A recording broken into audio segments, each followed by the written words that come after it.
The ending of this film.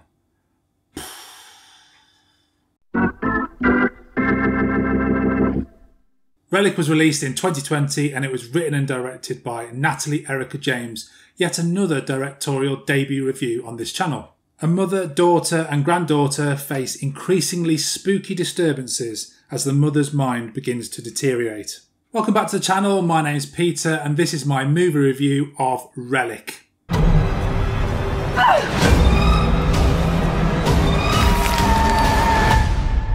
It's difficult to talk about Relic without getting into semi-spoiler territory. It sets its stall pretty early on, but it may take a few people a while to click to what it's trying to do. I'm going to discuss this film as if this angle and theme were obvious from the start, because I thought they were.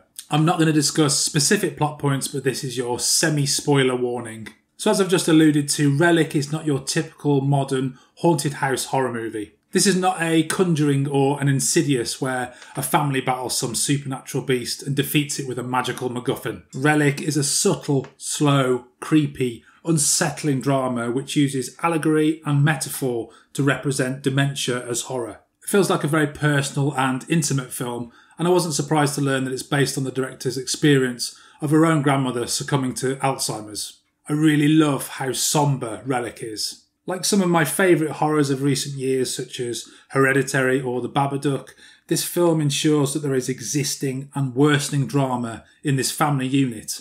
We have the mother, Edna, played by an at times absolutely terrifying Robin Nevin.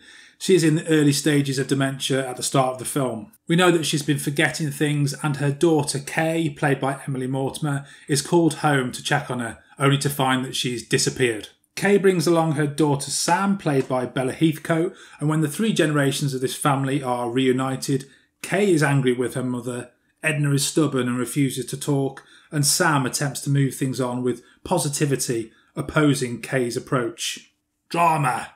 So many horrors don't really bother with this, and to me, a horror film is much richer because of it. The stakes of what the main characters go through are always intensified by their own drama. As the scares gradually escalate, we see Edna's mental state failing, and this is matched by the theme of growing mould over sections of the house.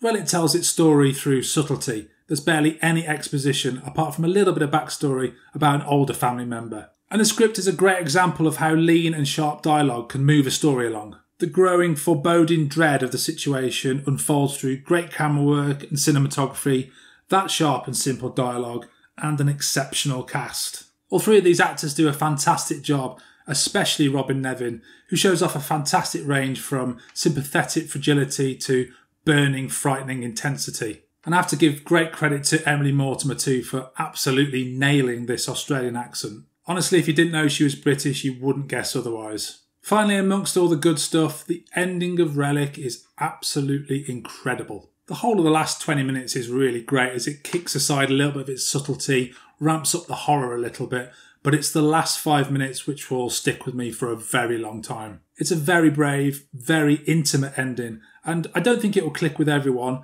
but it will mean different things to different people, and that's part of its brilliance. I can't talk about it too much without spoiling it, but I will say it's one of the best and most surprising endings I've seen to a horror in a very long time. If you've seen Relic, what did you make of it? Are you like me and thinking it deserves a bit more love? And do you prefer these slower, drama-based horrors, or do you prefer something more traditional, more flashy, like The Conjuring or Insidious? Let me know in the comments below. I'm doing my own slow burn creep towards 200 subs, so if you're enjoying this video, please click on that subscribe button. And if you like this video, please like this video. There's actually very little I didn't like about Relic. It's a little slow at times, even though it's only 90 minutes long, and some of the scares do become a little bit repetitive. I felt the horror could have been dialed up just a touch. As a big fan of horror, it didn't really scare me, although it is very creepy and unsettling. And there were moments where I liked even more subtlety in its metaphors. The film almost leans on you to take it on a certain level, and I would have liked it to be a bit more vague at times. That's really a nitpick though. Relic is a wonderfully shot, written and acted horror. The cruel and slow consumption of dementia is represented as horror through allegory and metaphor, but at a straight horror level this is still creepy and exceptionally effective. And it has one of the bravest, most intimate and thought-provoking endings I've ever seen in a horror film. My score for Relic is 8 out of 10. Thanks for watching. Game over, man. It's game over.